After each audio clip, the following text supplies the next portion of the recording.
उद्धव साहेबांची प्रचार सभा होती। त्या सभेमध्ये आम्हाला जाण्याची संधी मिळाली। त्यावेळेस उद्धव साहेबांनी स्पष्टपणे सभेमध्ये पनवेल, उरण, कर्जत हे आपले उमेदवार सर्वांना विजयी करा म्हणून आवाहन केलं। आणि तसेच पनवेलमध्ये जो मालमत्ता कराचा विषय आहे तो त्यांनी स्पष्टपणे सांगितलेला आहे की शपथविधी झाल्यानंतर लगेच दुसऱ्या दिवशी 100% जी शास्ती लावलेली आहे ती पूर्णपणे माफ करतील। त्याचप्रमाणे जो दुहेरी कर लावलेला आहे तो पूर्णपणे रद्द करतील। आणि सिडको वसाहतीतील नागरिकांना दुजाभाव केल्याने 65% सवलत मिळाली नाही ती सवलत ते मिळवून देतील।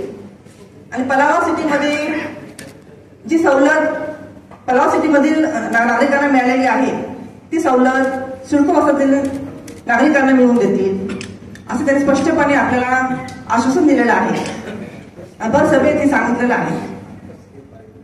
आता आपल्याला सर्वांना माहिती आहे कशा प्रकारे इथले शेकापचे उमेदवार श्री बाळाराम पाटील साहेब लोकांची दिशाभूल करतायत। आता त्याच्यावर कारवाई झालेली आहे। त्यांना आदेश दिलेले आहेत की त्यांनी त्याचे चिन्ह माघारी घ्यावेत आणि त्यांनी माघारी घ्यावी असेही त्यांना आदेश दिलेले आहेत।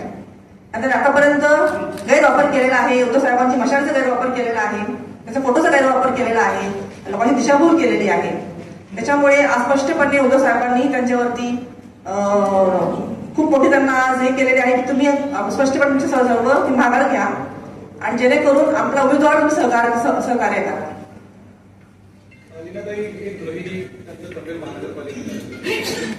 विधानसभा निवडणुकीची निवडणूक लढण्याची तुम्हाला संधी एक महिला नेतृत्व म्हणून कसं पाहता हा एकूणच या राजकीय प्रवासात?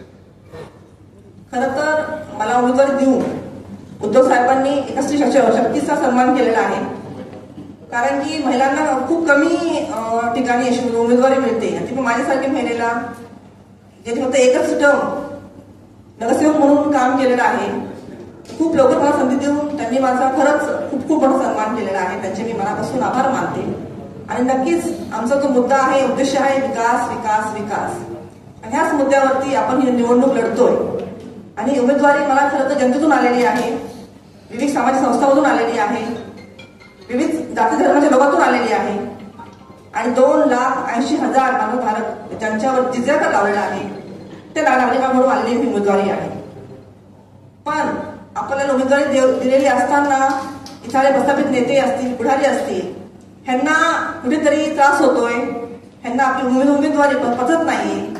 ते कायम आपल्याला उपरे समजत आलेले आहेत, आताही ते आपल्याला उपरे समजतायत। तरी पण आम्ही संघर्ष करणार आणि जिंकणार। आता मध्येच एक इव्हेंट झाला, एका नावडेमध्ये शेकापचे काही कार्यकर्ते होते, आमचे ते काही कार्यकर्ते पत्र पाठवले गेले होते।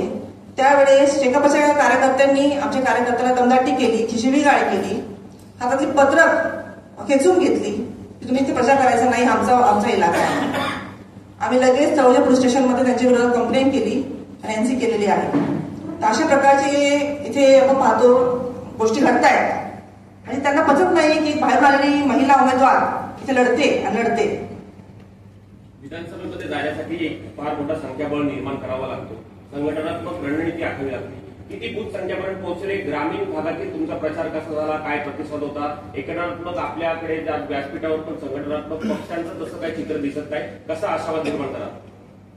ग्रामीण भागामध्ये 2 प्रकार आहेत, एक आपल्याला ग्रामपंचायत आहेत, जुन्या ग्रामपंचायती, आणि काही भाग महानगरपालिकेमध्ये आलेला आहे। तर दोन्ही गावांमध्ये झेडपी असेल आणि 29 गावं असतील, तर दोन्ही ठिकाणी खूप छान प्रतिसाद मिळालेला आहे। तिकडे आपले कट्टर शिवसैनिक आहेत, पदाधिकारी आहेत, त्याचा मोठा आपल्या सोबत सहकार्य आहे, त्याचा पूर्ण पाठिंबा आपल्याला आहे। त्याच्यामुळे ग्रामीण भागाची चिंता आम्हाला नाहीये। भले थोडंफार ग्रामीण भागामध्ये बाळाराम पाटील यांना मतदान जाण्याची शक्यता आहे, पण आपण संपूर्ण 0 आहोत असं नक्कीच नाही।